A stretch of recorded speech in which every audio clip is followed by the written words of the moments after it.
Verujem da je dosta vas bar jednom zamišljalo da živi na ostrvu Sodor i naravno družiti se sa Edwardom, Thomasom, Gordonom, Jamesom ili bilo kojom drugom lokomotivom. Čekaj, stvarno misliš da ćeš se izvući sa ovim? Nisi snimao skoro mesec dana i sad mi ovdje prosipaš neke bezvezne uvode? Da li ćeš bar objasniti zašto ti nije bilo ovoliko dugo? Jaserštajn češće objavljuje videe. Okej, izvini, jednostavno morao sam malo i školi da posvetim vreme. Onda tu je i muzička škola i trening. Mogu li sada da nastavim? Uglavnom, gde sam stao? Da, verujem da ste se bar jednom zapitali da li postoji ostrvo Sodor. Sad, ne postoji Sodor kao ostrvo, već kao neka vrsta luna parka. Evropski dom najpopularnijeg vozića na svetu, Thomasa i njegovih drugara, nalazi se u Engleskoj, u Drayton Manor parku. Ovaj dom prostire se na 600.000 kvadrata u prelepom parku i omiljeno je vikend stecište engleskih porodica i ljubitelja vozova. U Sodoru dakle nude 12 tematskih vožnji i prostor za igranje sa vozićima. Okej, ja ovo moram da posjetim. Čak ni ovdje kod sebe kući nemam igračke Thomasa. Imam samo ovdje obične vozove. Siguran sam da ste gledali kanal Patak GVR ili James je ovdje i znate da oni imaju one voziće kao, ne znam, ja više. Znate o čemu pričamo, one igračke vozići, to. Thomas naravno.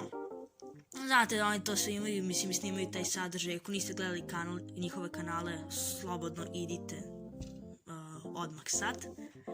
Ali ono što oni imaju nije ni približno ovom što ja imam. Da, neću sad da reklamiram koja je ova fabrika, ali znači, znate da Thomas igračkama imaju ovdje lice. Pa ovaj, ja sam ga nazvao Smiley, ima ovdje lice. Znači, bukvalno na prozoru, zavisi na prozoru imaš lice. Ovdje nema ništa, na ovom drugom prozoru i... Naravno, baš se ne igram sa njim, pošto realno nije baš ni da ga, neću baš ni da ga bacim, ali čuvam ga za uspomenu. Pa ne znam šta ću s njim da radim, verovatno ću ga čuvati, kao što sam već rekao, za uspomenu. Onda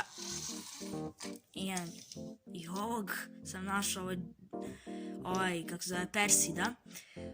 On je, znači, u malom obliku. I nemam ni vagona, nemam Edwarda, to žalim što nemam Edwarda, sa njega bi svakog dana smarao. Znači, eto, to što ostrvo Sodor ne postoji, to ne znači da ne trebamo da maštamo da postoji. Znači, makoliko imali 20, 30, možda i 70 i 100 godina i dalje možemo da maštamo da ostrvo Sodor postoji. Tako je! Vidimo se. Vi ste gledali kanal Stare pruge. Izvinite što me nije bilo dugo, počela je škola, tako da bit će teško izbacivati klipove. Pa to je to. Poz!